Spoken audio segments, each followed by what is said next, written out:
Alam nyo mga kapatid, merong isang magandang balita. Yung mga anak ng Diyos, matitipon bago dumating ang mabangis na galit ng Diyos, bubuuin ng Diyos yung kanyang bayan.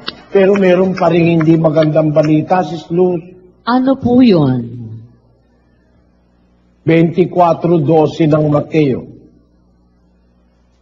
At dahil sa pagsagana ng katampalasanan, ang pag-ibig ng marami ay lalamig.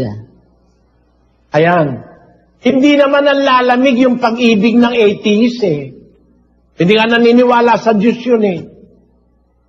Ito salita ukol sa iglesia. Sa iglesia itinuturo ang pag-ibig ng Diyos.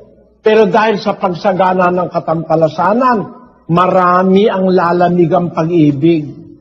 Makikita mo may mga miyembro ng iglesyang totoo, lalamig ang pag-ibig sa Diyos.